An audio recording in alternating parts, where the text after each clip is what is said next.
Baik,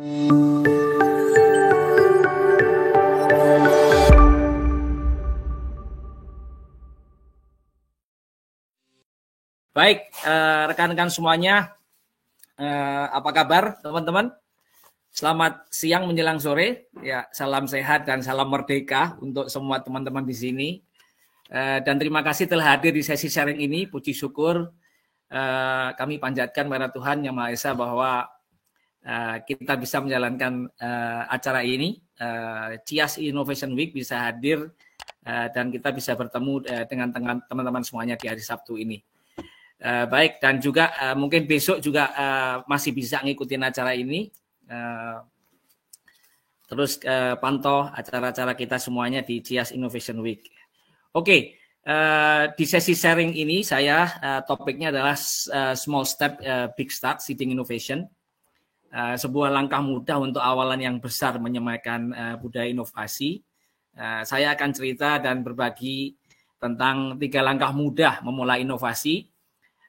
Dan juga 4 elemen atau tips untuk memuluskan kebiasaan melakukan inovasi di lingkup tim. Jadi 3 langkah mudah memulai inovasi ini lebih kalau kita bilang adalah untuk memberikan sharing kepada tim member atau individu, dan nanti di bagian berikutnya adalah ada 4 elemen atau tips, itu adalah lebih kepada Anda sebagai leader atau koordinator atau manager ya, untuk membiasakan tim Anda melakukan inovasi. Dan di bagian pertama untuk 3 langkah mudah, mungkin rekan-rekan semuanya tadi sempat mengikuti acara opening CIW ini. Tadi disampaikan oleh Mas Indrawan Nugroho tentang juga ada 3 langkah mudah, maka saya juga akan mengulang, memantapkan, membawakan itu.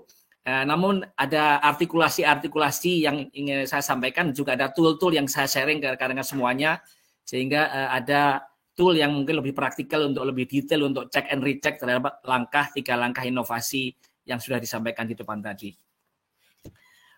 Oke, sebelum memulai lebih lanjut, boleh ya kita kenalan dulu. Mulai dari saya teman-teman. Saya Wahyu Susetyo, biasa dipanggil Wahyu. Di CIAS saya sebagai salah satu founder dan juga konsultan. Spesialisasi saya adalah di area bisnis proses. Untuk perjalanan karir selama 15 tahun terakhir ini alhamdulillah mendapatkan amanah di top manajemen di beberapa perusahaan, dan menjabat sebagai top manajemen sebagai direktur human resources dan juga sebagai managing director di beberapa perusahaan sebelumnya.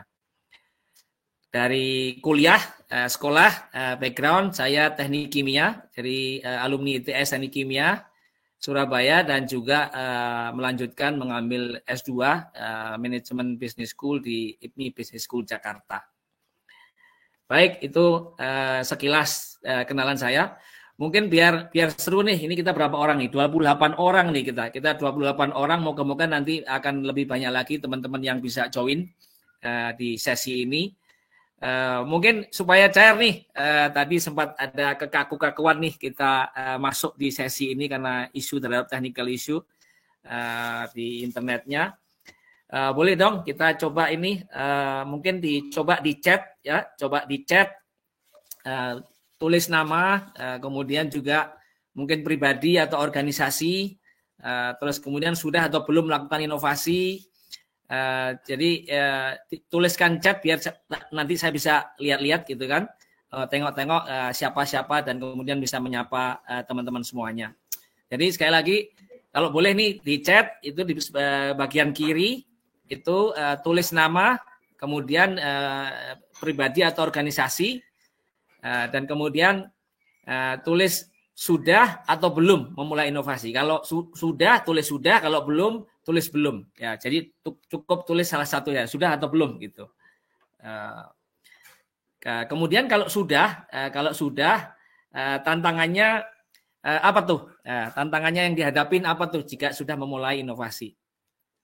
Oke, mungkin silakan teman-teman sambil saya tengok-tengok chatnya nih semua. Oke, ada Pak Freddy. Pak Freddy, saya sudah bekerja di industri farmasi dan sudah memulai inovasi. Great, terima kasih Pak. Terima kasih Pak Ferdi. Oke, teman-teman yang lain?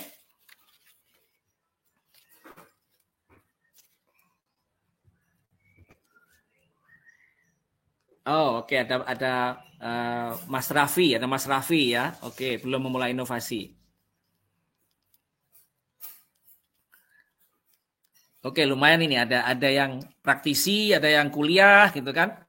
Ada yang dari perusahaan, mungkin kalau ada yang dari organisasi non perusahaan, seru nih nanti kita ngobrol-ngobrol di sini. Oke.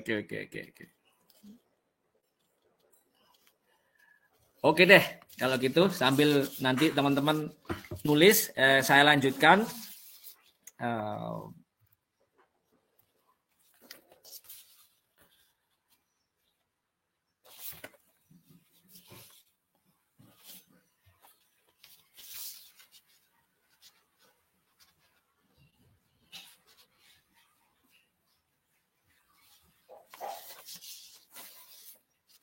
Baik, rekan-rekan semuanya. Kita mulai ya. Jadi semakin hari semakin sering kita dengar ya kata inovasi dan mengapa inovasi itu perlu. Tadi sudah dijelaskan oleh Mas Indra di pembukaan CIW session hari ini. Karena turbulence ya, business environment yang kemudian sering kita familiar menyebutnya VUCA gitu ya. Kemudian juga karena bisnis disruptif yang makin marak dan semarak, dan juga ditambah lagi menjadi lebih krusial sekarang karena adanya pandemi corona. Sehingga landscape sekarang, landscape bisnis itu berubah drastis ya. Jadi service dan delivery mode dan layanan banyak yang perlu disesuaikan. Higienis sekarang menjadi sebuah tuntutan lebih dari sebelum-sebelumnya. Sementara aspek-aspek yang lain juga tetap perlu dilihat, mulai dari mungkin new product ya, quality, availability maupun price dan lain sebagainya. Nah, yuk kita masuk lanjut ke apa itu inovasi. Ya, teman-teman semua, ini tadi bahwa sharing tadi di depan bahwa inovasi sudah disampaikan, dan sekarang ini saya meng-highlight lagi bahwa inovasi itu adalah suatu aktivitas yang baru, suatu aktivitas atau proses aktivitas yang baru atau berbeda yang dapat memecahkan masalah dan memberikan nilai yang tinggi bagi penggunanya. Kata kuncinya adalah inovasi itu adalah ada sesuatu yang baru dan berbeda. Kemudian memberikan nilai tambah. Dan juga yang paling penting lagi adalah seperti yang lagi tadi disampaikan di depan, juga itu digunakan, diadopsi, ya. Tidak akan menjadi sebuah manfaat kalau solusi itu hanya menjadi sebuah hasil dan tidak dipakai. Ya, ada beberapa hal yang memang kalau kita ngomong inovasi, ada beberapa tipe inovasi, ada produk inovasi, kemudian ada proses inovasi, dan juga bisnis inovasi.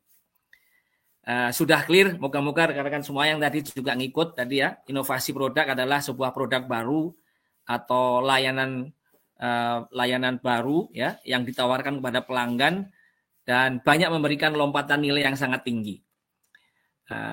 Itu product innovation. Kemudian jenis kedua adalah proses innovation. Proses innovation adalah sebuah aktivitas inovasi ya, yang memodifikasi proses kerja yang sekarang mungkin ada ya, yang jika diterapkan maka proses kerja itu akan menjadi lebih baik ya, faster, cheaper, better ya.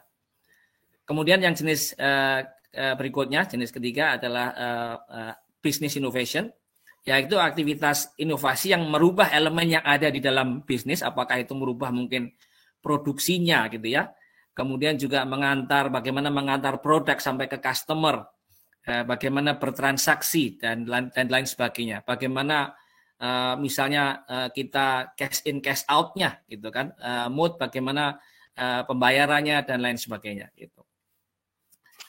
Nah, kalau kita tengok apa tantangan ya atau kendala dalam memulai inovasi, seperti yang tadi disampaikan Pak Fredly tadi, ada sampaikan bagaimana mengajak atau bagaimana mengajak tim untuk berubah menuju ke sana. Nah, ini tantangan-tantangan umum untuk memulai budaya inovasi ini. Sebentar saya cek sound dulu nih. Apakah masih ada kendala teknis atau tidak ini?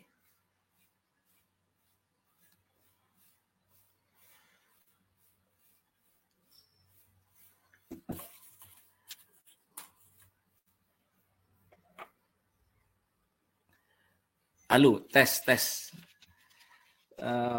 Oke. Terima kasih Mbak Natalia. Aman Pak Wahyu, suara jelas terdengar. Oke. Mantap. Terima kasih. Tadi sepertinya kayak ada lemot-lemot, mungkin saya ngomong nggak bisa disampaikan atau nggak bisa terdengar. Baik, terima kasih. Saya lihat chat ada feedbacknya. Saya lanjut. Oke. Nah ini kalau kita ngomong tantangan umum memulai budaya inovasi nih, ya kan? Kalau kita tengok nih apa tantangan atau kendala dalam memulai inovasi. Nah ini beberapa tantangan yang tertangkap atau yang saya dengar nih saat saya ngobrol dengan karyawan, kemudian juga ketemu sama kolega-kolega yang memimpin perusahaan, dan mereka juga nanya dan juga merasakan bagaimana memulai inovasi, ya. Ini tantangan umum yang terdengar, yang sering muncul ya di dalam lingkup perusahaan ketika memulai budaya inovasi. Ada yang bilang bingung antara continuous improvement dan innovation. Ya, jadi memang kita ini kan terbiasa ya. Kalau dulu kita ada sering sekali ada yang kita mungkin mempunyai framework continuous improvement. Mungkin hafal dengan jargon kemarin hari ini lebih baik dari kemarin, besok lebih baik dari hari ini, dan wujudnya mungkin itu adalah ada yang QCC ya, quality circle gitu kan, dan juga operational improvement yang sifatnya small increment gitu. Nah, kemudian juga muncul ini inovasi. Inovasi ini apa bedanya antara continuous improvement dan innovation? Nah ini yang kemudian karena mungkin lebih memikirkan apa nih bedanya continuous improvement dan innovation, malah akhirnya mungkin enggak melakukan inovasi gitu kan, tapi terjebak dalam definisi gitu. Nah ini juga ada satu nih pernyataan atau yang muncul gitu ya tentang gimana nih membedakan antara continuous improvement dan inovasi gitu. Kemudian ada yang merasa kurang percaya diri, merasa kurang kreatif ya, kurang inovatif gitu. Nah, memang secara umum banyak sekali ya bahwa kita ini gimana sih kita berpikir kreatif gitu ya, kayaknya buntu ya gitu kan, menciptakan ide. Memang ada beberapa orang yang mungkin merasa mikir untuk kreatif aja sudah susah gitu, apalagi menelurkan hal-hal yang kreatif ya, wajar gitu kan. Nah namun ini kan kreatif inovatif ini adalah sebuah kebiasaan ya. Memang ada beberapa orang yang mungkin merasa sulit. Nah, ini memang perlu mendapatkan stimulus dari kita, gitu kan? Baik kita ini sebagai pemimpin atau mungkin kita ini adalah pengelola sebuah perusahaan, gitu kan? Atau mungkin kepala sebuah fungsi, manager human resources misalnya, atau bahkan director. Maka kita perlu lihat itu bagaimana temperatur orang-orang kita, bagaimana karyawan kita, bagaimana kondisi mereka, bagaimana confidence level mereka untuk melakukan tindakan atau perilaku kreatif nih gitu. Nah ini memang terkadang memang perlu stimulus ya yang perlu diberikan oleh atau disupport oleh institusi atau organisasi. Kemudian ada yang mengatakan bahwa tantangannya, wah saya nih sendiri nih, aneh sendiri nih kalau saya melakukan inovasi, jadi ngerem gitu kan. Rekan kerja atau mungkin fungsi lain, departemen lain nggak umum, belum ada yang melakukan inovasi gitu. Nah ini memang kalau memang kalau kita ngomong secara organisasi nih gitu kan, atau secara perusahaan, kalau memang ini belum di set up oleh dari top manajemen, kemudian mengarah bahwa strategik dan directionnya ini adalah sebuah budaya dan kemudian mempunyai budaya inovasi dan kemudian diterjemahkan menjadi implementasi praktek-praktek hari-hari di dalam lingkungan hari-hari dan lingkungan kerja, maka sangat mungkin bahwa orang mau melakukan inovasi itu merasa aneh gitu, karena yang lain tidak melakukan itu gitu. Nah, ini juga salah satu alasan ini tantangan umum inovasi. Kemudian juga ini atasan tidak memberikan arahan gitu kan, atau bahkan atasan tidak memberikan support ya, karena mungkin ada sebagian perusahaan yang memang belum fokus gitu kan, mengarahkan kepada budaya inovasi atau kebiasaan inovasi gitu. Wajar kalau kemudian tim atau anak buah kalau kemudian atasan tidak memberikan gong gitu ya, atau bahkan memberikan contoh gitu ya, maka mereka akan melakukannya itu juga maju mundur ya, enggak ya gini, aneh sendiri enggak ya, diterima enggak ya saya ini gitu kan gitu. Nah itu kemudian ada yang sibuk nih, mereka ngerti nih, oh iya kreatif ya, mungkin mereka merasa bisa gitu kan, inovatif, merasa perlu gitu kan, tapi aku sibuk banget nih dengan operasional rutin sehari-hari, aku nggak sempat gitu. Nah ini juga banyak terjadi karena different lingkungan kerja, different perusahaan juga mungkin kalau dibilang workload-nya atau mungkin prioritas atau pressure-nya gitu kan, itu beda-beda gitu kan. Ada yang mungkin sudah melenggang gitu kan, atau organisasinya orangnya cukup banyak sehingga orang mengerjakannya sudah terbagi-bagi, masih ada celah nih untuk kemudian kita ada ini waktu, ada ruang gitu kan. Kalau kita ngomong mungkin ada kerileksan dikit lah gitu kan, untuk kita bisa melakukan thinking gitu ya, atau mungkin berpikir mengarah kepada bagaimana ke depan lebih baik, bagaimana melakukan hal-hal yang kreatif gitu kan, berpikir kreatif dan kemudian melakukan hal yang kreatif dan kemudian arah inovatif gitu. Kemudian yang berikutnya adalah nggak ngerti caranya. Nah ini nggak ngerti caranya, ini juga. Aku mau melakukan inovasi, ngerti sih, ya penting sih gitu kan. Memang ini memang kalau nggak inovasi kita bakal mati nih. Dan saya merasa perlu nih. Dan saya memang saya sendiri secara individu juga pengen menjadi insan kreatif inovatif. Perusahaan juga akan menerima manfaatnya jika dilakukan itu. Tapi aku nih gagap nih, nggak ngerti bagaimana melakukan inovasi nih gitu.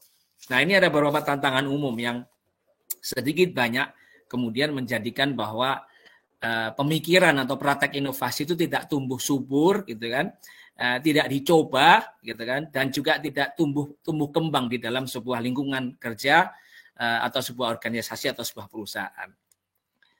Oke, right, kita sekarang masuk ke mengadres nih. Jadi ceritanya ini mengadres dari kotak yang paling bawah kanan tadi, tidak ngerti caranya. Nah ini saya sharing bagaimana untuk caranya melakukan inovasi gitu. Jadi tadi sekali lagi memang ini sesi CIW ini sambung menyambung, satu dengan lainnya interconnected yang disampaikan Pak Indra, kemudian kalau ngikutin tadi ada Dr. Eko gitu, ada Miss Via gitu, semuanya ngomongin inovasi, beda-beda topik tapi at one state itu akan overlap one each other gitu. Nah ini saya sampaikan lagi 3 langkah mudah memulai inovasi.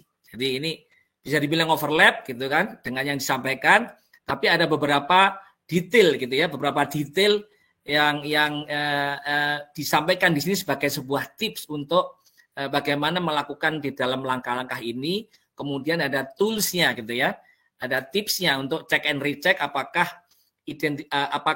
langkah-langkah untuk memulai inovasi ini sudah pas gitu ya, dan juga mempunyai struktur yang lebih baik dalam hal melakukan langkah-langkah memulai inovasi ini. Oke, mengulang biar juga tambah mengendap, mancep gitu ya. Jadi 3 langkah mudah memulai inovasi. Namanya aja 3 langkah mudah memulai inovasi. Jadi diingat pun gampang gitu kan ya. 1, identifikasi masalah ya. Langkah nomor 2 adalah tawarkan solusi. Nomor 3, uji dan perbaiki. Nah, kan mudah kan? Begitu dilihat, begitu dibaca atau didengar dari saya udah langsung hafal tuh gitu kan. Nah, ini sudah satu modal nih. Orang kalau mau melakukan sesuatu gitu kan, kalau udah ngerti gitu ya, hafal gitu tuh sudah modal awal tuh gitu kan. modal awal untuk melakukan berikutnya menjadi benar atau baik melakukannya gitu. Coba bayangkan kalau kita ini mau melakukan sesuatu gitu kan, apanya ngerti kemudian lupa mau melakukan apalagi itu akhirnya kan terseok-seok nggak terarah dan lain sebagainya. Oke, baik. Jadi ini ya 3 langkah mudah memulai inovasi ya. 1, identifikasi masalah. Nomor 2 adalah tawarkan solusi. Nomor 3 adalah uji dan perbaiki. Baik, sekarang saya akan masuk satu-satu mulai dengan identifikasi masalah. Nah, ini identifikasi masalah. Masalah nih, masalah itu satu, banyak masalah di sekitar kita. Nomor 2, masalah itu adalah sumber inspirasi atau sumber ya yang bisa kita jadikan untuk membuat sebuah aktivitas atau membuat sebuah melahirkan sebuah inovasi gitu. Jadi satu, masalah itu banyak gitu kan. Dan yang nomor 2, nah dari masalah itulah adalah sumbernya kita kemudian berpikir, kemudian ngulik gitu ya, kemudian mencari cara bagaimana ini tidak menjadi masalah lagi dengan cara inovasi gitu. Nah, mudah nih ya identifikasi masalah. Satu, di dunia ini penuh masalah gitu ya. Gitu. Kalau kita ngomongin orang turun ke dunia aja, banyak orang bilang kan bahwa kan mungkin ajaran-ajaran gitu ya, agama kita, begitu kita turun di dunia, gitu. Itu ini sudah kita perlu ngatasin masalah nih. Memang amanah kita ini memang perlu ngatasin masalah dan menjalanin itu dan kemudian menyelesaikan masalah itu satu demi satu. Demikian pula di dalam lingkup area kerja misalnya. Area kerja itu nggak mungkin nggak ada masalah gitu. Perusahaan nggak mungkin nggak ada masalah. Makanya tumbuh subur kan banyak sekali ada manajemen, ada training, ada learning gitu ya, ada framework untuk mengatasi masalah. Mungkin pernah dengar kan sangat-sangat kental sekali dan ingat kita yang namanya mencari akar masalah, root cause analysis gitu ya. Itu sangat-sangat familiar buat kita. Ya karena memang di mana-mana nih di dunia dan juga di lingkungan kerja ini memang gudangnya masalah gitu. Nah sekarang untuk itu mudah kan gitu kan. Satu, langkah pertama adalah identifikasi masalah yang ini akan menjadi sumber kita semua untuk membuat sebuah langkah inovasi. Nah, caranya gimana? Nah, kalau kita identifikasi masalah, tinggal amatin sekitar aja gitu. Amatin tuh. Cari apa yang menjadi kesulitan atasan ya. Nah, pastilah atasan pasti sepinter-pinternya dia gitu ya. Sebanyak juga mungkin anak buahnya pasti masih ada masalah gitu. Jadi pasti ada kesulitan-kesulitan yang bisa terbantu nih kalau kita kemudian bisa mendekat, mengulurkan tangan dan juga bahkan mengerjakan hal-hal yang bisa meringankan bahkan juga mengeliminir nih kesulitan atasan. Itu satu. Yang nomor 2, rekan kerja. Ya, rekan kerja juga pasti tuh juga ada tuh masalahnya tuh gitu kan. Macam-macam lah gitu ya masalahnya. Kemudian juga kesulitan next process customers ya. Jadi next process customers kita mungkin di sebuah departemen A gitu kan. Pasti kan ada departemen berikutnya yang menerima hasil kerja departemen kita gitu kan, dan itu adalah dari saya nih misalnya gitu kan, saya mengerjakan misalnya sebuah data gitu kan, kemudian terproses lahir menjadi sebuah informasi gitu, dan itu ada yang memakai gitu kan, mungkin saya bagian perencanaan dan reporting gitu kan, customernya adalah operasional misalnya, nah itu our next customer gitu. Dan bisa jadi itu di luar dari departemen kita. Jadi pasti itu ada tuh gitu kan. Kalau kita tanya misalnya kesulitannya apa, kemudian apa yang kurang gitu ya. Nah ini kalau kita mendekat gitu kan, pasti aja ketemu tuh tantangan-tantangan yang mungkin bisa kita konversikan menjadi sebuah langkah solusi atau langkah solusi inovasi gitu. Kemudian kesulitan tim, kalau kita ngomong area kerja lagi-lagi ya kolektif nih gitu kan, tim nih gitu kan, nggak hanya cuman satu orang, tapi ini kerjaan tim nih bareng-bareng gitu kan. Karena lagi-lagi nih, misalnya kita ngomong masalah mungkin masalah laporan atau report gitu kan, bisa jadi yang bagian raw material misalnya gitu kan, ada orang tersendiri nih gitu kan, untuk bagaimana menginput, menformulasikan dan sebagainya menjadi sebuah informasi gitu kan, yang diinginkan oleh next customer atau mungkin atasan. Kemudian habis raw material mungkin data seputar processing gitu kan, dan seterusnya gitu kan. Nah ini kan jadi kolektif nih, ini kolektif. Kalau itu ada isu, ada kesulitan, maka ini menjadi kesulitan tim gitu. Nah itu, jadi gampang ya. Mulai inovasi, mulailah dari identifikasi masalah, mulailah cari dari sekitar kita, dan pasti ketemu masalah itu. Nah, tinggal kita mau apa enggak, kita peduli apa enggak, terus kemudian kita extend enggak. Kita ini kemudian extend ke pemikiran, dan kemudian memformulasikan, kemudian membuat sebuah langkah-langkah atau usulan-usulan untuk menyelesaikan atau memberikan solusi terhadap masalah itu kepada next customer atau atasan atau siapapun yang akan menjadi penerima dari solusi inovatif dari kita. Nah, itu identifikasi masalah. Nah, kemudian habis identifikasi masalah, maka kita perlu ada satu langkah nih ya untuk kemudian membuat bahwa itu terstruktur, kemudian mungkin tidak hilang apa-apa yang kita identifikasi gitu ya. Mungkin kita identifikasi itu dengan cara bertandang kepada next proses atau nanya atau ngobrol kepada bos misalnya gitu kan.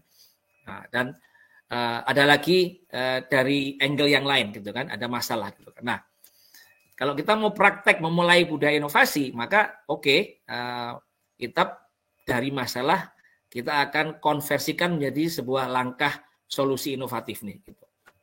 Nah, supaya nggak hilang, nggak lupa, nggak tercecer, maka ini ada kanvas, ada tool gitu kan. Dari kita ngobrol, bertandang sambil ngopi, mungkin juga saat kita meeting gitu ya, ada masalah-masalah kita deteksi, kemudian mungkin lebih detail, lebih lanjut kita ngobrol sama dia face to face, one on one misalnya kan.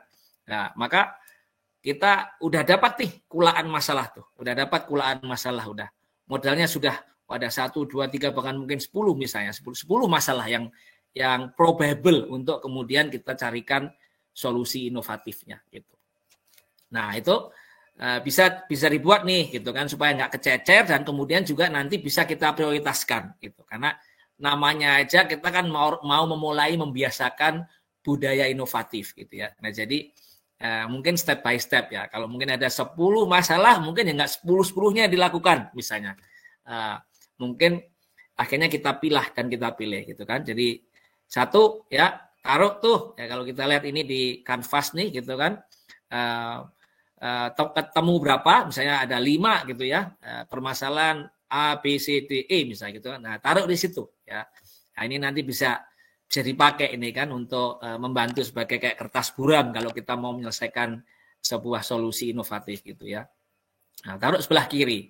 Nah, setelah itu karena mungkin kita juga ada workload nih, pekerjaan rutin gitu ya, hari-hari work as usual gitu ya, yang perlu diselesaikan gitu ya.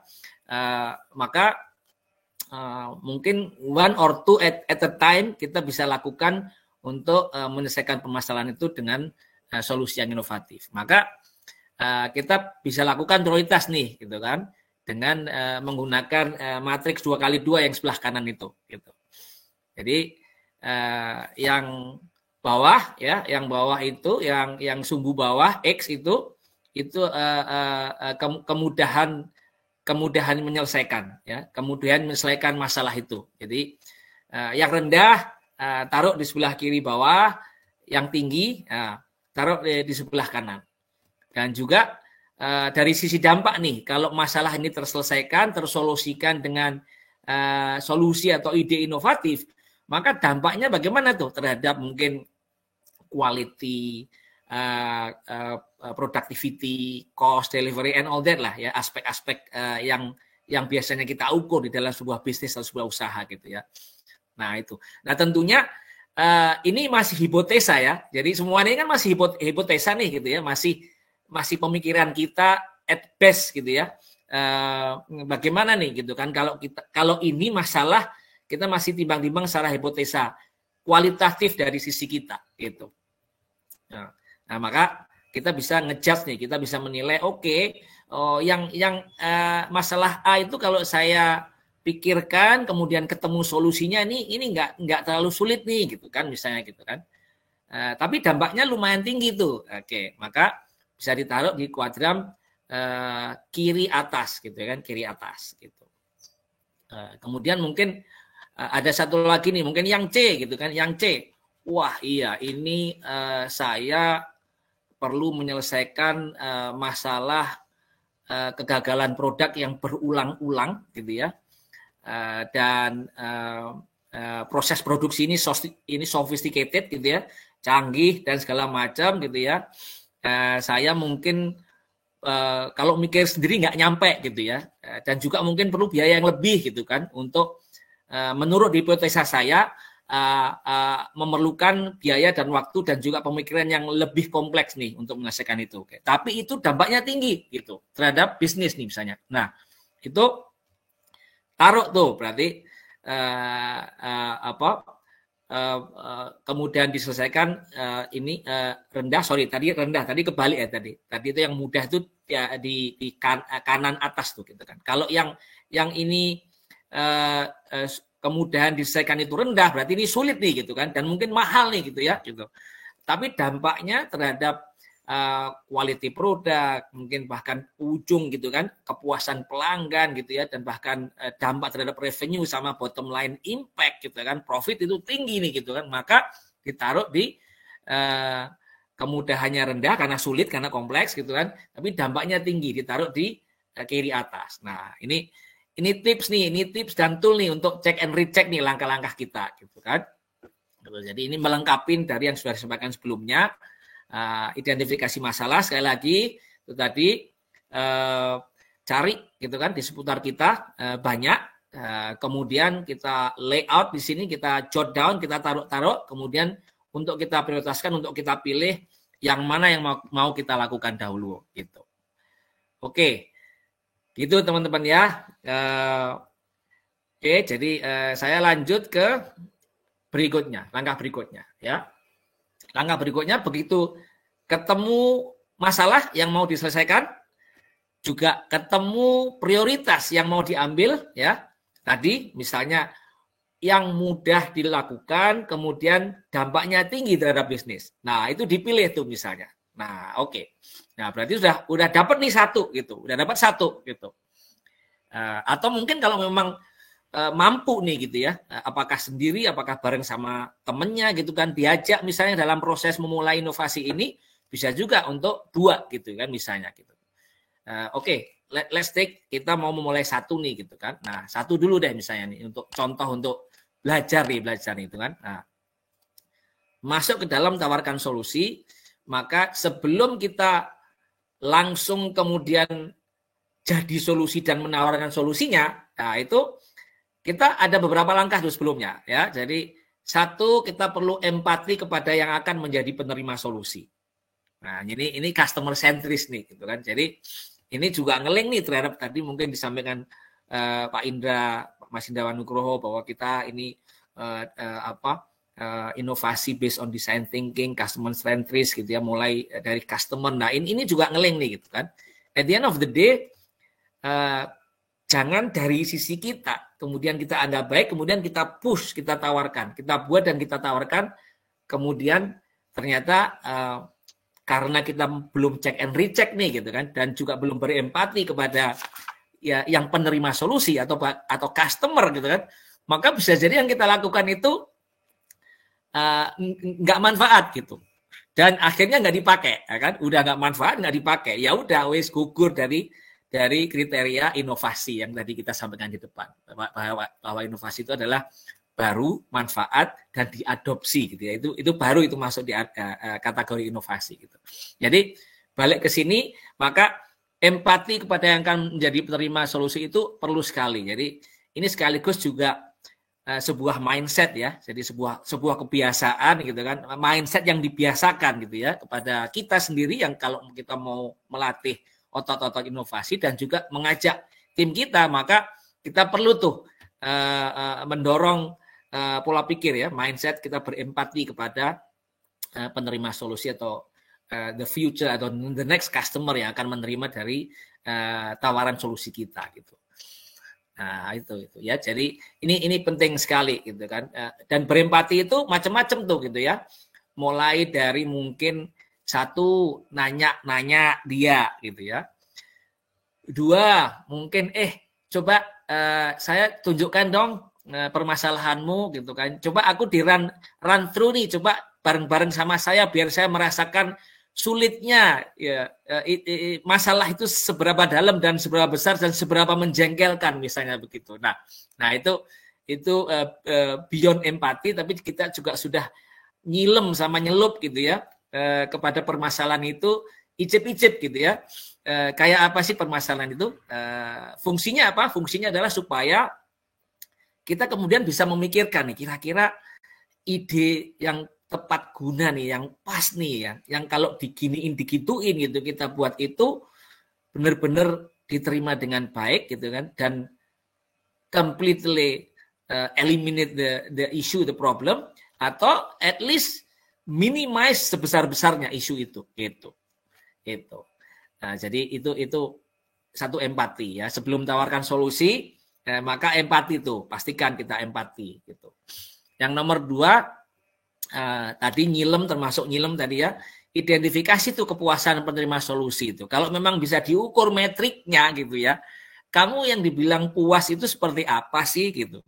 Bos, ini bos kemarin cerita bahwa cari data ini nggak ada, kemudian Sabtu Minggu sering telepon gitu ya, minta data ini data itu gitu kan. Terus kemudian akhirnya pagi subuh-subuh juga telepon, kadang-kadang libur gitu ya, kita enak-enak nyantai di rumah gitu ya, juga ditanyain gitu kan, nggak enak juga kan gitu.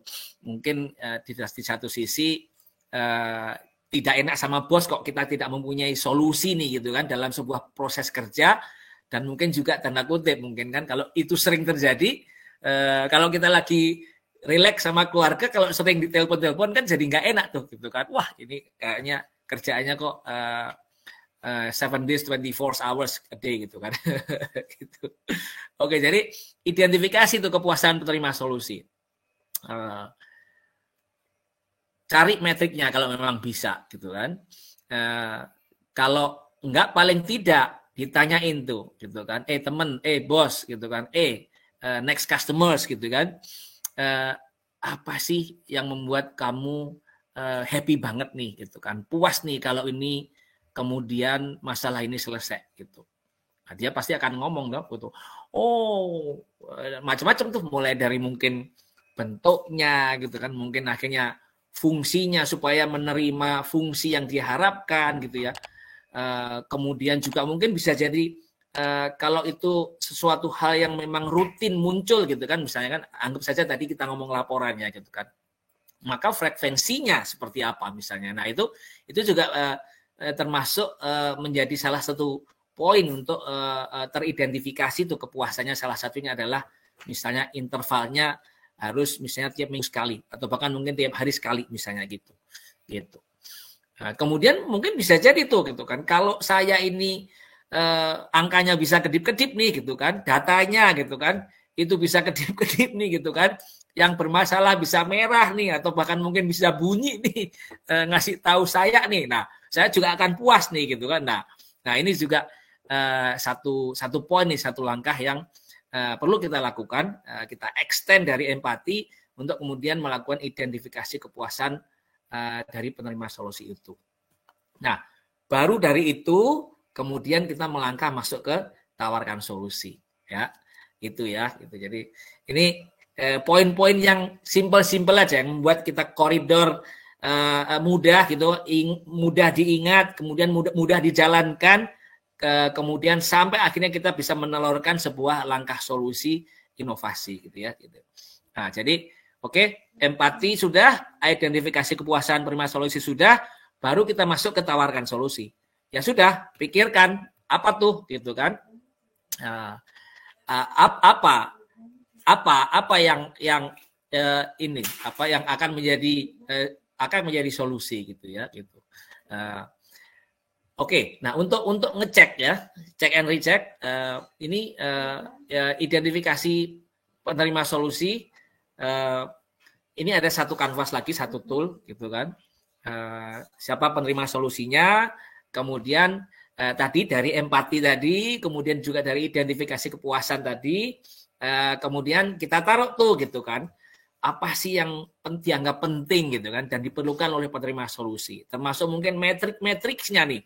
Matriks kepuasannya apa tuh gitu kan, parameternya gitu ya, kalau kita ngomong KPI-nya gitu kan, misalnya kita ngomong indikator performance misalnya dari sebuah produk nih gitu kan, maka di jot down lagi-lagi, ditulis, taruh di sini gitu kan, untuk menjadi sebuah tool yang kemudian mengingatkan kita dan juga merecord bahwa kita tidak kehilangan satupun yang penting dari apa-apa yang dianggap itu penting, diperlukan dan memuaskan dari penerima solusi. Nah, ini simple toolsnya nih gitu kan. Taruh sebelah kiri gitu kan. Terus kemudian dari situ sebelum kemudian menawarkan solusi, jadi cek lagi nih, gali lebih dalam lagi sebelum melangkah ke menawarkan solusi dan simpulkan di kolom paling kanan, yang sebelah kanan. Dan yang kanan itu adalah sebenarnya memeras nih ya. Ya jadi kalau kita ngomong yang sebelah kiri itu poin-poinnya mungkin semua aja ditaruh, kemudian yang sebelah kanan ini kemudian diekstrak lagi nih. Mana lagi-lagi ini juga mungkin lebih ke arah juga prioritisasi gitu ya. Mana yang perlu didalami lebih lanjut dan mana yang mungkin perlu dikerjakan lebih dahulu gitu ya, yang menjadi prioritas yang kemudian itu memberikan dampak kepuasan yang tertinggi, yang besar kepada penerima solusi. Nah ini oke, jadi bisa dipakai nih tips atau mungkin kanvas untuk kemudian bisa digunakan untuk mencatat apa-apa yang diperlukan untuk mengidentifikasi kepuasan penerima solusi. Oke, nah kemudian kita baru nih gitu kan, tadi sudah dapat data masalah, dapat kemudian poin-poin apa, kepuasan apa yang perlu dilakukan, prioritas juga sudah, segala macam. Kemudian dipikirkan nih penawaran solusinya apa tuh, gitu kan. Nah, kalau udah ketemu, gitu kan, dipikirkan, kemudian dibangun tuh. Jadi dibangun sebuah aktivitas atau mungkin sebuah produk atau sebuah layanan gitu ya, untuk menjadi solusi inovatif terhadap customer yang dituju gitu. Nah, prinsipnya jangan pakai lama-lama tuh gitu. Jadi karena kita masih mempunyai nih, kalau kita ngomong inovasi ini ada siklus nih gitu kan. Kita build nih minimum viable product gitu kan. Jadi yang produk paling minim tapi bisa diterima gitu ya. Tapi nggak pakai lama, gitu, tapi sudah langsung bisa address kepuasan gitu kan. Maka kalau kita perlu menimbang nih gitu kan antara lama sama maksimum kualitas gitu kan, sama maksimum kepuasan, pilih yang mana tuh gitu kan. Nah, karena ini kita membiasakan inovasi kan, jadi begitu kita udah identifikasi masalah, prioritisasi, kemudian kita identifikasi kepuasan apa, kemudian kita bisa formulasikan apa yang perlu kita buat, perlu kita bangun, apakah produk, apakah layanan, maka udah gitu. Langsung aja tuh gitu kan, formulasikan, buat atau bangun nih gitu kan, langsung jalankan, ujikan gitu. Nah, jadi nggak pakai lama gitu. Kalau ya, jadi kayak gitu ya. Sering saya jadi inget tuh kalau kita ngomong makan-makan di mana tuh, di restoran atau mungkin di warung gitu kan, nggak pakai lama gitu ya.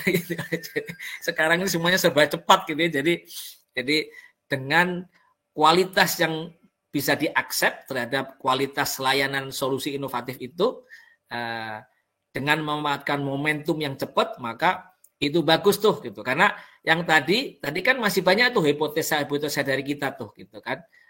Masih ada ruang-ruang bahwa kita bisa jadi ini is not the best gitu ya, tapi sudah cukup memberikan solusi yang membantu gitu kan terhadap prospek customer yang mau kita layanin solusi inovatif itu. Jadi sekali lagi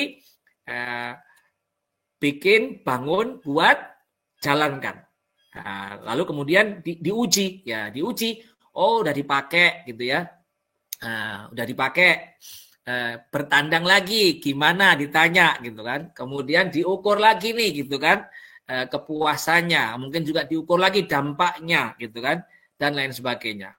Nah, dari situ diputar nih iterasinya itu. Oh, kurang begini, kurang begitu, dan lain sebagainya. Dan untuk itu, inilah gitu kan, ini ada juga nih Canvas untuk kemudian kita minta nih gitu kan, umpan balik dari penerima solusi gitu kan. Gimana yang sudah cocok apa nih gitu kan. What went well, apa yang positif gitu kan. Terus kemudian apa yang kurang. Nah ini kita biasakan tuh langkah-langkah atau siklus eksekusi, kemudian uji, ya kan, kemudian kita minta, gitu kan, kita ukur, kita minta feedbacknya, gitu kan, yang positif kita keep, ya kan, bahkan mungkin kalau memang masih ada ruang untuk kita improve atau kita modif completely different dari umpan balik negatif itu atau yang kurang, maka kita bisa buat nih, gitu kan, menjadi sebuah, apakah itu sebuah layanan atau produk yang improve dari yang kita lakukan atau kita berikan di awal tadi, atau mungkin itu bongkar completely different, kita buat yang baru gitu. Karena mungkin asumsi sebelumnya atau hipotesa sebelumnya itu jauh dari harapan ternyata setelah dilakukan gitu. It's okay, no problem gitu. Nah, inilah fungsinya iterasi, dan ini membangun otot-otot belajar kita, otot-otot inovasi kita gitu kan. Sekali mungkin lambat, sekali mungkin kurang cocok, tapi kalau kita udah biasa, maka putarannya cepat. Jadi istilahnya mungkin kalau kita pernah dengar ya gitu kan, learn fast, fail fast, learn fast, fail fast. Jadi itu diputer, akhirnya learn fast, big success. Begitu seterusnya gitu. Akhirnya kita biasa. Jadi kalau udah menjadi sebuah sebuah insting atau mungkin sudah menjadi kebiasaan, ya udah gitu kan, mudah aja tuh melakukan langkah solusi inovasi itu gitu. Nah, ini tadi yang kiri ya. Jadi tangkepin apa yang positif, tangkepin apa yang perlu diimprove gitu kan. Nah, kemudian formulasikan ke ide modifikasi atau langkah-langkah berikutnya gitu kan, atau completely mungkin dirombak kemudian menjadi sebuah produk atau layanan yang completely new gitu kan, untuk fulfill the customer atau the prospect customer yang mau kita service untuk menerima solusi inovatif itu.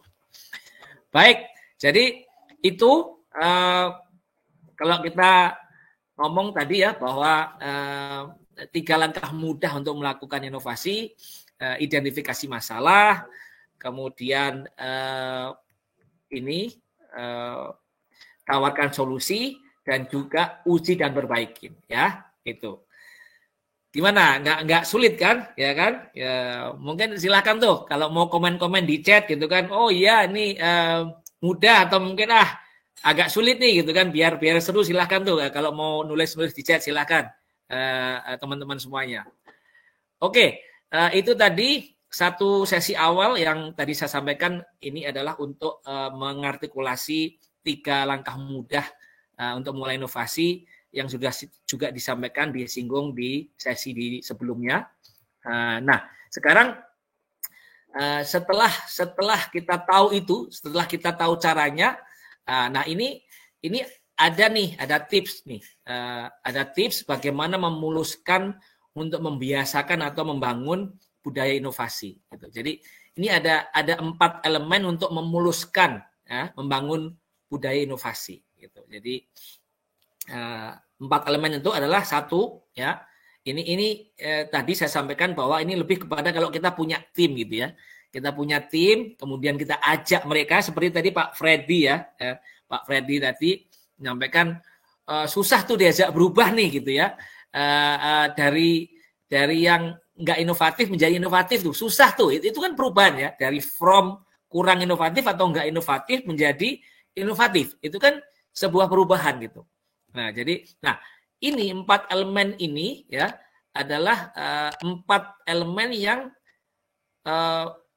pakem gitu ya. Menurut pengalaman saya nih, pengalaman saya di beberapa perusahaan melakukan transformasi, shifting culture gitu ya, termasuk budaya inovasi, maka 4 elemen ini adalah efektif untuk memuluskan membangun budaya inovasi. Satu adalah understanding and benefit gitu kan. Satu gitu. Nomor 2 capability, nomor 3 role model, nomor 4 reinforce mechanism. Jadi budaya inovasi ini akan mudah bergulir ya kalau ada mereka ngerti kenapa gitu kan melakukan inovasi dan manfaatnya apa. Saya mungkin langsung aja ke sini biar langsung ada penjelasannya gitu ya. Jadi ini adalah 4 elemen pemulus budaya inovasi. 1, understanding and benefit. Jadi tim kita nih gitu kan perlu nih gitu kan, perlu mereka mempunyai oh iya saya ngerti nih kenapa kok saya perlu berinovasi gitu. Saya setuju sih karena ini diperlukan untuk puzzle nih dari semua orang, dari semua fungsi gitu kan, mempunyai tugas-tugas tersendiri dalam menerjemahkan strategi perusahaan yang diturunkan menjadi aktivitas tahunan yang perlu dicapai gitu ya. Kalau kita ngomongin perusahaan nih gitu kan, akhirnya diturunkan ke departemen dan individu, maka inovasi itu adalah satu budaya yang memang penting nih untuk mendongkrak, menyokong, mendukung dan meningkatkan nih bisnis usaha atau hasil bisnis usaha dari perusahaan ini. Nah, jadi dia setuju tuh akhirnya karena dia ngerti bahwa ini perlu dijelaskan gitu ya, dan dia ngerti oh iya ya emang ini perlu nih gitu, emang ini perlu gitu. Maka itu sudah modal nih, dan apalagi kalau kemudian dia dijelaskan prospeknya nih.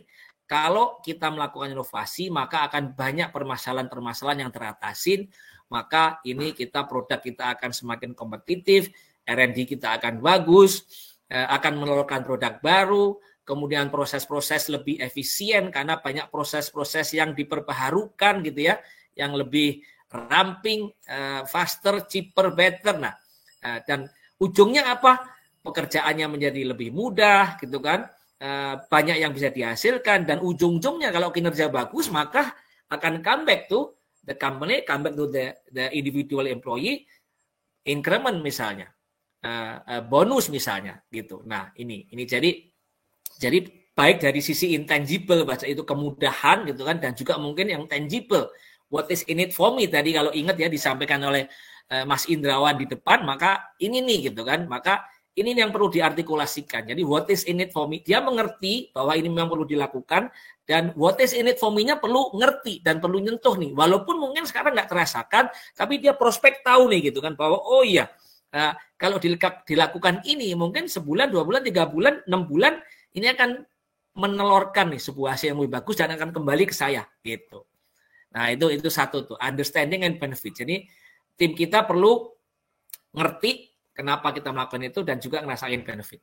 Yang kedua adalah tadi seperti yang tadi banyak kesulitan tantangannya tadi kan gitu kan, bahwa mau melakukan inovasi nggak ngerti bagaimana caranya. Nah untuk itu elemen kedua adalah pastikan kita atau tim kita, orang-orang kita itu di-equip dengan capability gitu.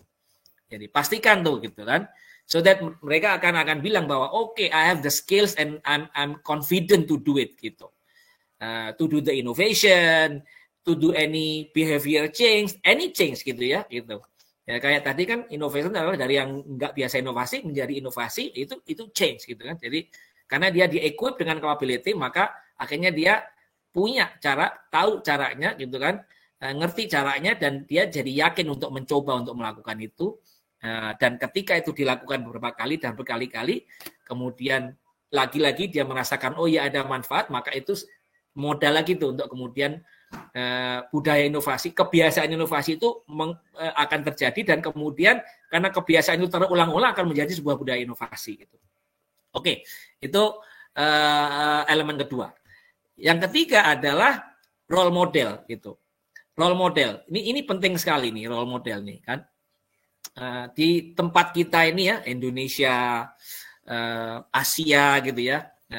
Kita ini semuanya sangat paternalistis gitu ya. Kalau bosnya ke kanan gitu kan, maka ya anak buahnya ngikut ke kanan gitu. Kalau bosnya oke, bos ini tahu anak buah tahu kalau bos itu sukanya oke, misalnya nih ngomong nih laporan tepat waktu gitu kan, nggak ada yang salah gitu ya, gitu kan. Atau bahkan kalau ngomongin snack misalnya gitu, lagi meeting nih, bos sukanya itu kopi hitam nggak manis gitu kan, ya. nggak relate dengan apa kinerja perusahaan, tapi sebagai insan yang seneng ya, kalau orang lain seneng maka bisa jadi tuh oh iya akhirnya OB-nya mungkin ya, dibantu dipesan kalau bikin kopi pastiin jangan pakai gula ya. Nah itu jadi ini yang kita di lingkungan yang paternalistis ya, bahwa kalau bos ngomong atau kalau bos nyontohin maka anak buah itu tinggal ngikut gitu. Nah jadi ini penting gitu kan, jadi role model perlu diciptakan gitu ya, role model sehingga kalau role model yang bagus, kalau memang bisa gitu kan, atas juga melakukan, kanan kiri melakukan, bawah juga melakukan, sehingga ibarat kita ini ikan di laut, atas bawah kanan kiri semuanya air laut gitu. Jadi udah nggak ada ruang untuk kemudian kita nggak melakukan. Kita akan nggak enak kalau kita berbeda sendiri karena yang lain melakukan gitu. Jadi role model yes itu memang pertama memang perlu dilakukan oleh atasan karena memang kita lingkungan paternalistis gitu ya, ngikut apa bos, apa pejabat tertinggi, apa yang mungkin pemangku pemimpin gitu ya gitu. Nah, tapi akan lebih powerful lagi tidak hanya bos, kemudian bos menciptakan sebuah ekosistem, sebuah iklim, sebuah suasana yang kemudian temannya juga mulai melakukan, bawahannya pun melakukan, sudah deh gitu kan, nggak ada ruang untuk tidak melakukan gitu. Jadi itu ya role model. Kemudian yang keempat reinforce mechanism gitu. Namanya orang itu kan naik turun ya, kadang semangat, kadang turun, kadang ingat, ada lupanya gitu kan. Ini memang kalau manusia kan gudangnya naik turun ya gitu ya. Gitu. Maka perlu diberikan reinforce mechanism atau pagar gitu ya gitu. Reinforce mechanism kayak kalau ke kanan jangan terlalu ke kanan gitu kan. Masih dalam koridor yang disepakatin atau diterima gitu ya. Kalau ke kiri juga demikian gitu. Nah, jadi ciptakan sebuah mekanisme yang membuat mereka itu satu mungkin semangat, ada carrot-nya gitu kan. Kalau nggak melakukan juga ada stick-nya gitu. Jadi agak ada carrot and stick principle ya. Tapi mungkin akan lebih baik kalau kita going positif. Jadi ciptakan aja carrot-nya gitu kan, gitu. Itu. Ya, jadi itu yang keempat ya. Jadi sekali lagi nih, 4 elemen pemulus budaya inovasi itu adalah understanding and benefit, kemudian capability, role model, dan reinforce mechanism. Baik, berikutnya, nah ini masuk ke mungkin sedikit detail nih terhadap poin-poin yang tadi gitu kan. Satu yang tadi yang understanding and benefit gitu kan, ya pastikan tuh gitu kan, kondisikan timnya, panggil timnya gitu kan, bahwa oh inovasi ini penting, inovasi ini semua melakukan, kalau kita tidak melakukan ya mungkin kita bisa jalan-jalan seperti ini saja, bahkan mungkin bisa turun ya kondisi bisnis dan sebagainya gitu kan, dan sebaliknya berikan rasional, berikan pengertian bahwa oh ini penting kita menuju ke sana dan penting kita latihan gitu kan. Sampaikan gitu kan tadi, why-nya sampaikan. Kenapa perlu melakukan inovasi tadi gitu. Business not only surviving but to be competitive all the time. Nah, itu kan why-nya tuh gitu ya. Nah, sampaikan tuh rasional logiknya itu sampai duduk, kemudian tim itu kemudian ngerti bahwa oh iya ya. Emang bener nih, memang kita perlu mulai nih, perlu berlatih nih gitu kan. Gitu. Nah, kemudian yang tadi bahwa pastikan kita juga mempunyai tuh gitu kan. Ilustrasi, mungkin contoh-contoh bahwa kalau kita melakukan ini manfaatnya balik ke kamu gitu. Nah, ini yang paling paling efektif nih, karena kan orang menerima manfaat ya sudah gitu kan, sudah menjadi sebuah carrot yang otomatis ya, sudah menjadi wortel yang otomatis buat seseorang melakukan dengan motivasi yang cukup, syukur-syukur malah motivasinya bagus dalam melakukan itu. Gitu. Oke, yang nomor 2 bangun kapabilitas ya. Tadi sampaikan what-nya, apa yang perlu dilakukan. Kalau dalam hal ini di tim ini, di teman-teman ini sudah di dalam forum ini sudah ada tuh, gitu kan, yang bisa disampaikan nih ke timnya gitu kan. 3 langkah mudah untuk memulai budaya inovasi gitu kan. Gitu. Sudah ada tuh what-nya gitu kan. Oh, identifikasi gitu kan, dan seterusnya sampai tawarkan solusi sampai kemudian uji dan juga iterasi gitu ya gitu. Itu what-nya kasih tahu, apakah itu dalam bentuk mungkin sharing session, apakah dalam bentuk mungkin training, apakah juga diajarin langsung, kasih tahu gitu kan. Dan tidak hanya itu, how-nya juga kasih tahu gitu. Bagaimana cara memulai, bagaimana cara melakukan, kasih tahu. Jadi what itu gedenya, poin-poinnya, how-nya sampai dia detail mengerjakan step by step, kasih tahu, tuntun, ajarin. Nah, itu. Jadi ini saya kira ini berlaku universal nih gitu kan. Ya, inovasi, dalam hal ini kita ngomong inovasi, this will works gitu kan. Untuk yang lain-lain pun, untuk change management ini juga akan works well gitu ya. Gitu. Jadi bangun kapabilitas. Kemudian role model yang tadi kan, mulai dari diri sendiri, jelas gitu ya. Contohkan di keseharian gitu ya. Bisa jadi kita juga agak-agak belum lancar, tapi it's fine ya. Kita buat tim charter tuh di depan ketika kita ngomong ini, kita ngomong understanding and benefit, kita kondisikan tim, kita bisa bilang bahwa teman-teman, saya juga masih belajar ya, tapi kita belajar bareng gitu. Saya mungkin juga akan ada naik turunnya, tapi kita saling mengingatkan, kita saling mendukung, dan kita bikin tim charter ya, istilah saya tim charter nih gitu kan, kesepakatan tim nih gitu kan, bahwa pokoknya ya kita seminggu sekali fokus nih, mungkin sisihkan waktu, kemudian kita belajar, bahas, dan juga memulai nih untuk melakukan inovasi gitu kan gitu. Nah itu kan salah satu tim charter gitu ya, kesepakatan tim gitu ya. Mungkin juga bisa dibilang bahwa kalau salah-salah atau kurang-kurang bagus nggak apa-apa ya, namanya kita ini belajar gitu kan, itu jadi itu contohkan di keseharian.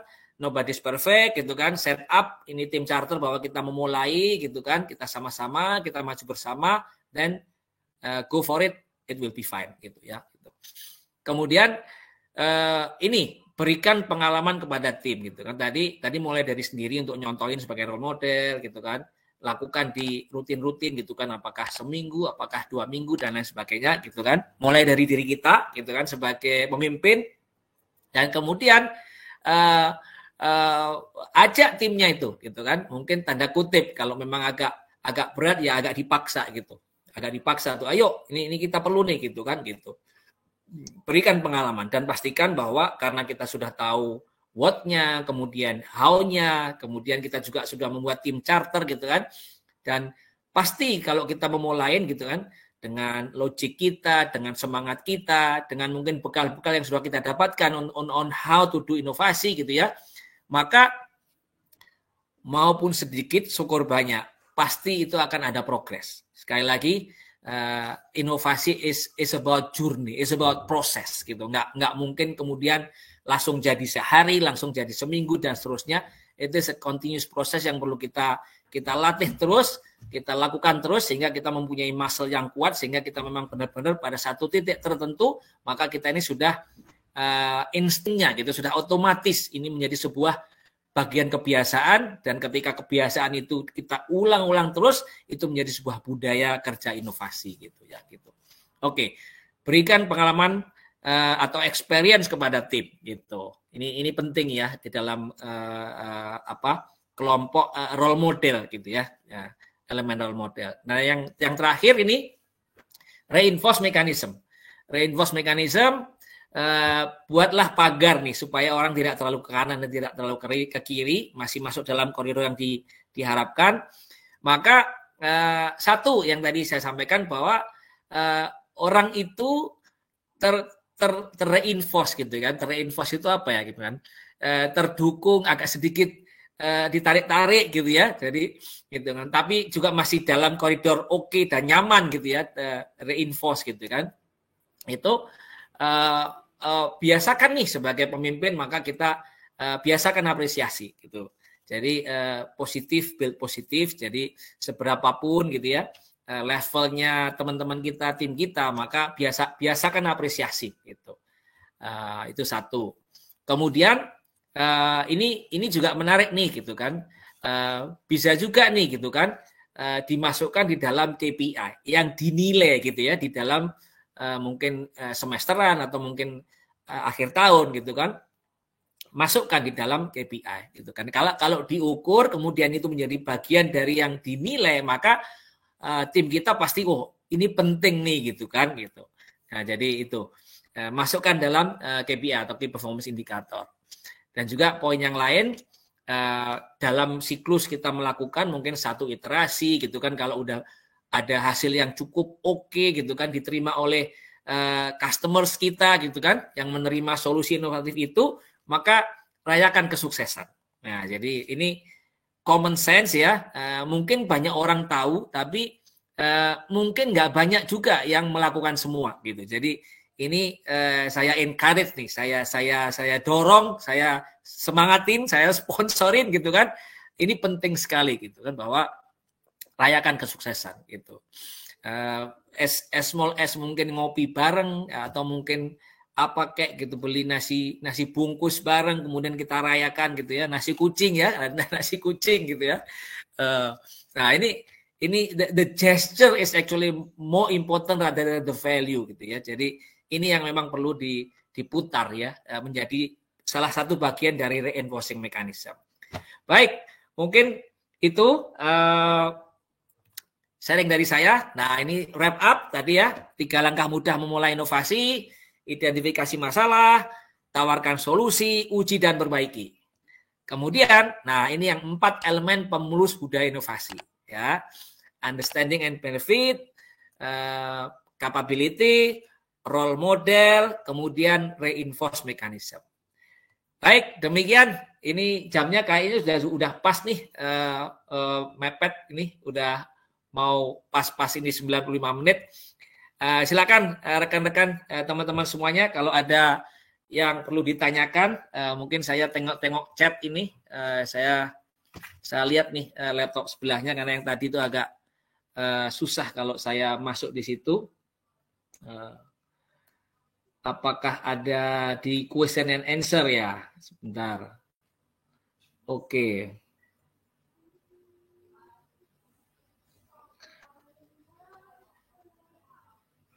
Wah, menarik nih. Ada ini saya dari ini aja deh. Dari Pak Ferry deh ya, dari Pak Ferry Krisnandika ya. Ada pertanyaan nih ya, ada pertanyaan. Ada saran Pak, bagaimana memasukkan budaya inovasi ke dalam KPI tim? Apa perlu ada insentif gitu ya? Oke. Tadi nyambung ya, udah nyambung, udah terjawab tadi ya, bahwa di dalam 4 elemen pemulus tadi kan ada satu poin bahwa masukkan KPI di dalam reinforce mechanism untuk magarin orang, untuk mendorong orang, masukkan ke dalam KPI gitu. Nah, itu udah sejalan nih, berarti udah terjawab tadi saat saya menjelaskan itu. Tinggal it's up to Bapak gitu ya, atau Ibu, Mas Mbak semuanya. Kalau misalnya nih inovasi belum menjadi sebuah arah besar dari perusahaan, no problem. Start small, start from your team, no problem, gitu ya, gitu. Pasti nanti kalau itu kebentuk ya, hasilnya bagus, itu akan tutur tinular gitu ya, akan word of mouth itu sampai kemana-mana. Dan kalau kita misalnya dimulai di fungsi human resources, itu menjadi contoh konkret nih untuk nyodok, untuk mengusulkan ke top management bahwa this is it now. Kita perlu untuk roll out secara masif, secara perusahaan, untuk roll out mulai setting up budaya inovasi sampai implementasinya, sampai sebelum implementasi tentunya tadi ya capability, bekalin orang-orang semuanya, seluruh organisasi dengan pengetahuan-pengetahuan dan cara-cara dan juga mekanisme yang lain yang menumbuh suburkan praktek-praktek budaya inovasi. Nah, itu kalau ngomongin insentif ya, kalau insentif kalau ada lebih bagus ya. Kalau ada insentif lebih bagus gitu. Kalau mungkin di awal-awal insentif bisa, saran saya ya, insentif bisa tidak monetary gitu ya. Jadi bisa jadi tuh misalnya dibuat nih gitu kan Pak Ferry ya, dibuat misalnya nih gitu, kita setup nih gitu kan. Dalam sebulan diupayakan satu orang mempunyai ide, kemudian menjadi sebuah tawaran solusi. Paling tidak tawaran solusi deh gitu. Walaupun mungkin belum dieksekusi, paling tidak sebulan sekali satu orang nih mempunyai solusi yang ditawarkan gitu kan. Nah itu kan bisa tuh direkod tuh gitu kan, bisa direkod, kemudian bisa distatistikkan gitu kan. Jadi bisa kita buat progres nih, misalnya tim kita ada 12 orang gitu misalnya kan. Nah, dalam sebulan mestinya kan ada 12 tuh, maka kita buat grafik nih, misalnya kita mulai sekarang bulan apa nih gitu kan. Agustus, oh ada 9 nih gitu kan. Oh 9 orang gitu kan. Si A, si B, si C, si D dan seterusnya. 12 orang itu ada 1 gitu kan. Semua 1, ada 3 orang yang masih 0 gitu kan. Nah nanti bulan berikutnya tuh itu di statistik tuh gitu kan. Kalau 2 bulan berarti kan 2 nih gitu kan. Harusnya kan 2 tuh gitu kan. Nah 2 apa enggak gitu kan. Kemudian yang tadi misalnya di bulan Agustus enggak, dia catching up enggak, ngejar enggak gitu kan, dan seterusnya. Nanti silahkan dilombakan gitu kan. Yang fulfill gitu kan, sesuai dengan target, maka nanti 3 bulan lagi kita semuanya makan kemana gitu misalnya itu. Atau yang tertinggi gitu kan, dan kemudian itu tidak hanya tawaran solusi tapi juga dieksekusi gitu kan, dan kemudian pelanggan itu confirm bahwa ini puas gitu kan, dan kemudian dipakai, maka silakan sesuai dengan budget departemen, mungkin dibelikan apa, sesuatu yang mungkin ya yang meriah lah, tapi membuat sebuah tanda bahwa barang mungkin diberikan barang atau mungkin apa gitu kan, bukan value-nya tapi mungkin pilihkan yang bermanfaat, yang ketika diberikan rekognisi, apresiasi kepada yang mungkin yang top scorer atau top achiever tadi gitu kan, dia juga terekognisi, kemudian juga dicarikan barang yang kalau diberikan itu kepake gitu. Wah, boleh juga nih gitu kan. Dia mungkin mampu beli, tapi yang namanya dikasih hadiah kan, dan itu kepake dan dia perluin, kan seneng gitu kan. Nah, itu juga bisa menjadi sebuah insentif ya. Oke, rekan-rekan semuanya. Kayaknya waktu kita udah habis ya. Kita tadi jam berapa ya? Iya, ini udah habis ini gitu. Baik, saya stop sharing di sini.